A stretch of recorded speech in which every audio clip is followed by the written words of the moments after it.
할렐루야. 오늘 여전도회 연합회 헌신예배에 저를 이렇게 설교로 세워주신 하나님께 감사드리고 또 우리 여전도회 회원 여러분들께 감사를 드립니다.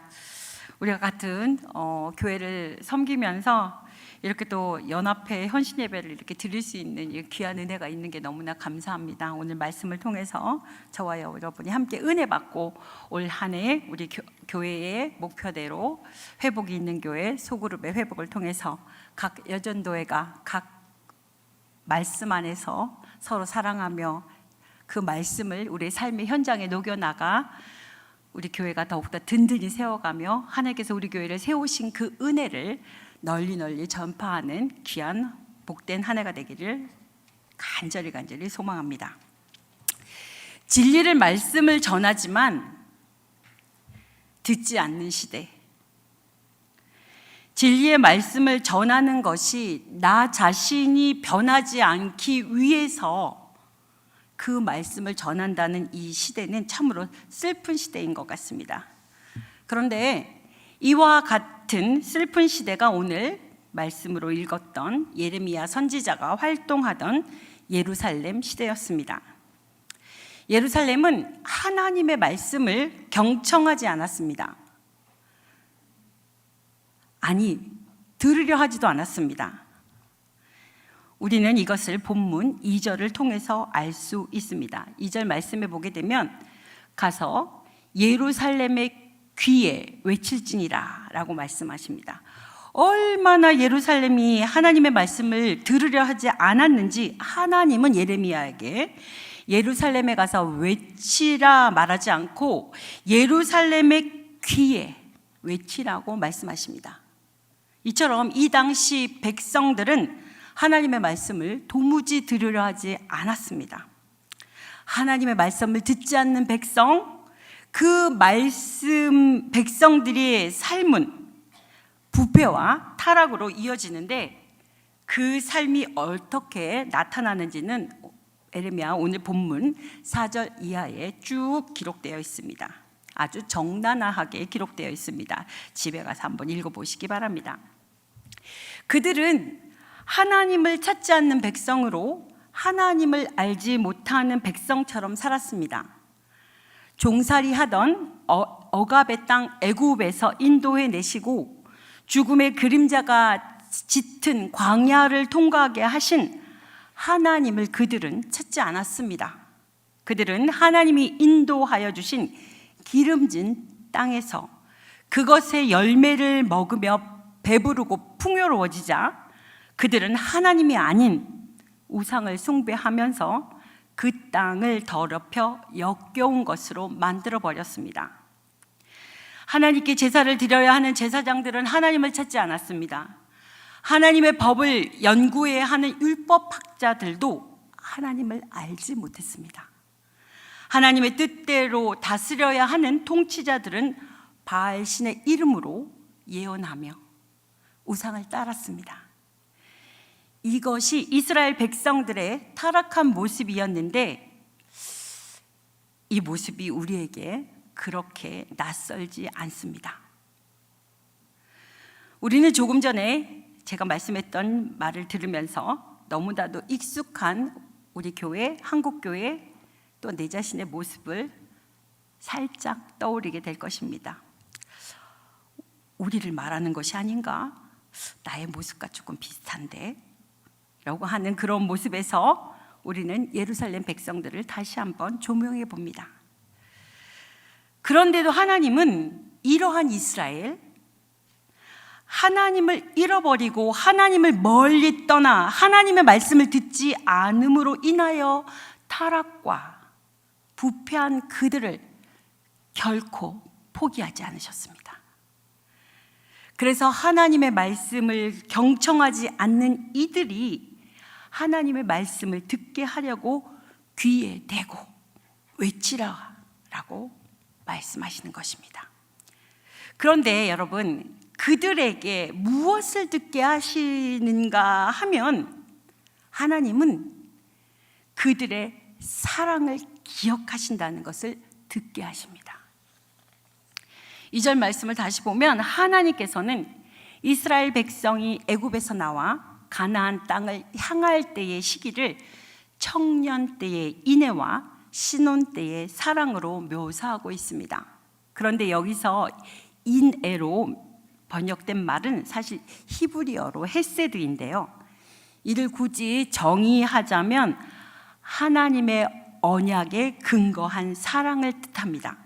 그러기에 이는 단순한 우정, 심지어 헬라인들이 최고의 신적 사랑을 의미했던 아가페보다도 깊고 풍부한 의미를 가진 말이라고 할 수 있습니다. 왜냐하면 헬라인의 아가페라는 말은 언약의 뜻이 없기 때문입니다. 그래서 영어 성경들을 보면 이 단어를 단지 love라는 말로 번역하기보다는 한결같은 사랑 혹은 자비로운 사랑, 이렇게 복합적인 단어로 번역하고 있습니다. 그래서 오늘 번절에서 하나님께서 이스라엘 백성과 당신과의 관계를 언약적 사랑의 관계, 특히 결혼의 관계로 말씀하신 것은 결혼이야말로 언약에 근거하여 한 몸이 되는 가장 친밀하고 아름다운 관계이기 때문입니다. 우리가 성경을 보게 되면 하나님께서 이스라엘 백성을 애굽에서 인도하여 시내 산에서 언약을 맺습니다. 식사를 나눕니다. 그리고 백성의 대표인 모세와 구름 속으로 40일간 함께 하셨던 모습이 기록되어 있습니다. 마치 신랑이 신부의 집으로 인도하여 자신의 집에서 혼인 예식을 올리고 잔치를 벌인 후 둘만의 밀월 관계에 들어갔던 모습과 정확하게 일치하는 것입니다. 그러기에 성경은 신구약 구별 없이 일관되게 하나님과 이스라엘, 나아가 신약 성도들과의 관계를 결혼을 통한 신랑과 신부의 관계로 묘사하고 있는 것입니다. 그런데 불행한 것은 이스라엘 백성은 이처럼 아름답고도 귀한 하나님과의 혼인 관계를 망각하고 저버렸습니다. 그들은 진정한 사랑이요 신랑이요 남편이신 하나님을 버리고 이방신을 쫓으며 이방 풍속에 따라 하나님이 말씀하신 계명과 법도를 질밥했습니다. 하나님께서는 이러한 그들의 행위를 간음 행위로 규정하시고 이혼서를 주어 내어 쫓으셨는데, 이것이 바로 바벨론 군대를 통한 이스라엘 백성을 심판하시고 약속의 땅에서 흩어 포로가 되게 하신 사건입니다. 때문에 오늘날 우리 성도들은, 우리 여전도회 연합회 회원들은 이러한 비극의 전철을 밟지 않으려면 먼저 우리가 하나님과의 엄숙하고도 아름다운 혼인 관계에 있음을 기억해야 합니다. 그리고 이러한 결혼 관계에 있어 가장 중요한 것은 서로에 대한 사랑과 존경과 헌신임을 알아야 합니다. 이러한 점에서 신랑 되신 우리 주님은 모든 점에서 완벽하여 우리에 대해서 사랑과 존중과 헌신을 보여주셨습니다. 따라서 이제 남은 것은 우리가 하나님과 주님께 어떠한 모습으로 보이는가 하는 문제만 남아 있습니다. 사랑하는 여전도회 회원 여러분, 오늘 우리가 십자가라는 피의 언약을 통해 그리스도와 엄숙하고도 아름다운 결혼 관계에 들어간 존재들입니다. 그런 우리가 그리스도를 멀리하고 세상과 짝한다면 그것은 신부가 외도하는 것과 같은 가증스러운 일일 것입니다. 이는 신랑 되신 주님은 물론 하늘에 계신 아버지 하나님과도 원수될 것입니다. 여러분 이 사실을 잊지 말고 우리의 신분, 여러분의 신분, 그리스도의 신부로서의 합당한 삶을 살아가시기를 부탁드립니다. 여러분들은 모두 다 주님과 동행하되 항상 주님과 교통하며 마음과 정성을 다한 경외와 헌신의 모습을 보임으로써 주님과 복된 관계, 은혜로운 관계를 사시는 풍요로운 삶을 사시기를 간절히 소망합니다.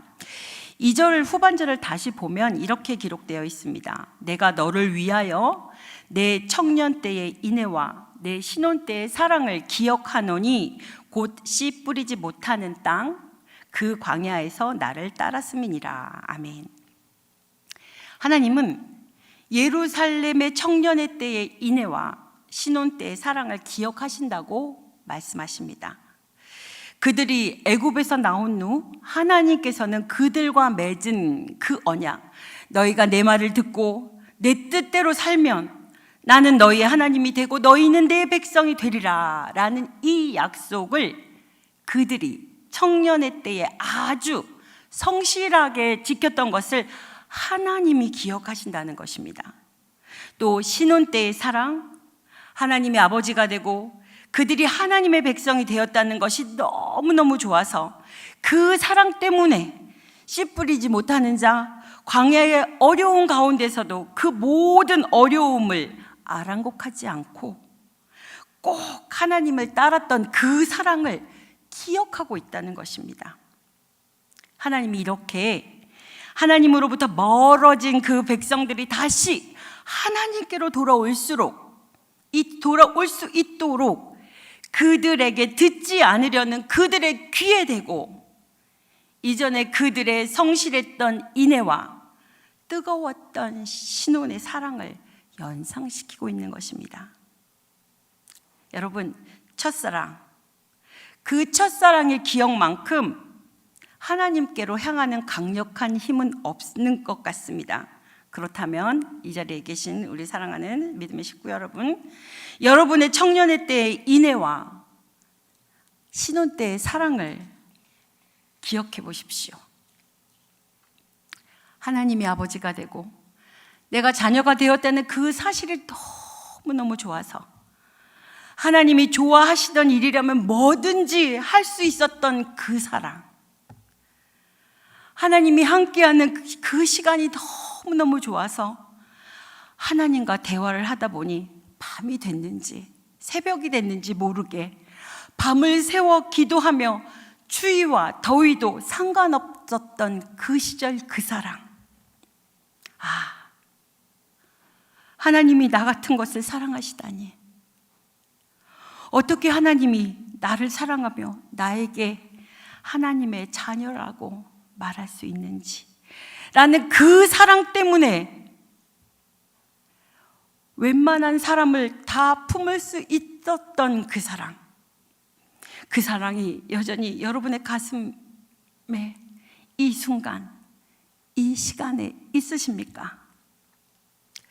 하나님은 하나님과 멀어진 이스라엘에게 하나님이 그 청년 때의 인애와 신혼 때의 사랑을 기억하시기를 원하듯이 하나님은 오늘 저와 여러분에게도 동일하게 그 사랑을 기억하시기를 원하고 계십니다.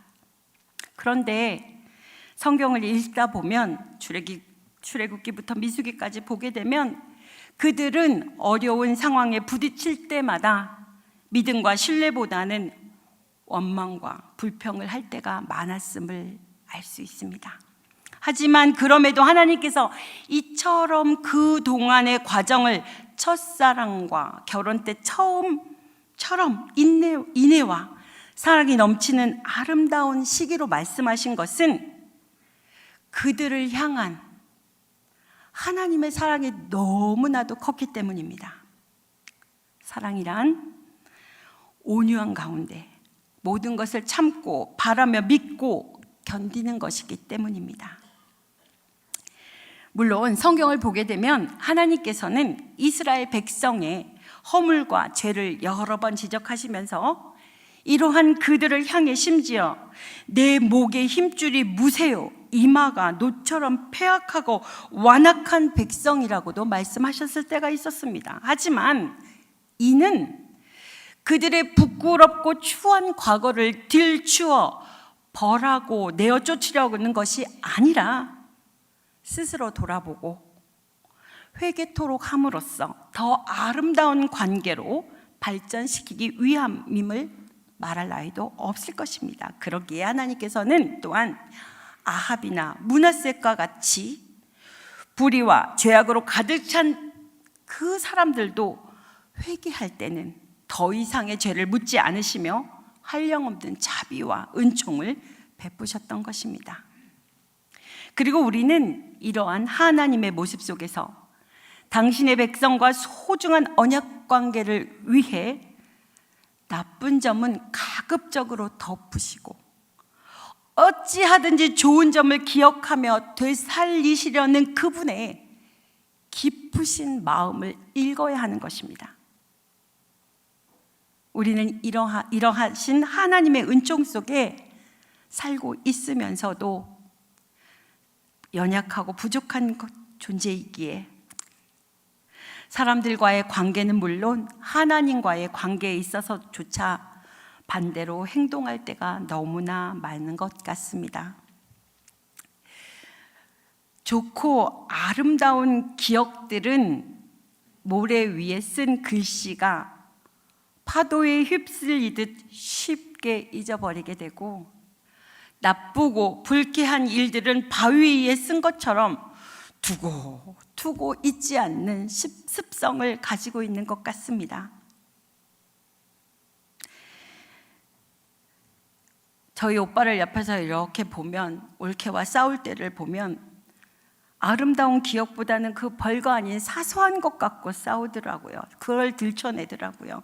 그래서 상황을 어렵게 만들더라고요. 근데 그런 거를 보면서 하나님과의 관계에서도, 나와 하나님과의 관계에서도 마찬가지 있을 것 같다는 생각들도 합니다.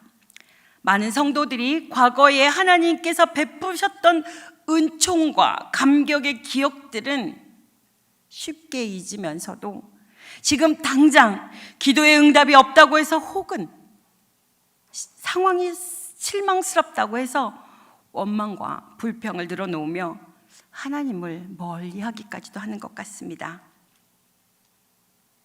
이제 말씀을 마치려 합니다. 사랑하는 여전도의 회원 여러분, 그리고 이 자리에 함께 계신 우리 믿음의 성도 여러분, 우리는 원망과 불평 속에서나마 하나님을 따라 광야길을 걸어왔던 이스라엘 백성을 향해 청년 때의 인애와 사랑으로 쫓았다고 칭찬하시면서 그때의 회상을 통해 아름다운 관계를 회복하시려는 하나님의 모습을 보면서 성숙한 성도의 자세가 무엇인지 다시 한번 오늘 깨닫는 시간이 되기를 소망합니다. 그리하여 상대의 허물보다는 가능성을 보고, 불쾌했던 기억보다는 행복했던 기억을 되살림으로써 우리에게 주어진 소중한 관계를 더 아름답게 발전시켜 나아가기를 소망합니다. 하나님께서 우리를 향해 그러하시듯 우리 또한 하나님께서 베푸신 은총을 기억하는 가운데 매일매일 더 큰 감사와 찬양을 올려드리는 삶을 살아가시는 저와 여러분들이 되시기를 간절히 소망합니다. 이 시간 함께 기도하기 원하는데요, 잠시 묵상 기도하겠습니다. 하나님, 내게 베풀어 주신 그 은혜 한번 생각해 보세요. 여러분들의 하나님과의 그 첫사랑은 언제였습니까? 그 첫사랑의 회복을 허락하여 주십시오. 그리고 감사의 고백을 올렸으면 좋겠습니다. 잠시 묵상 기도합시다.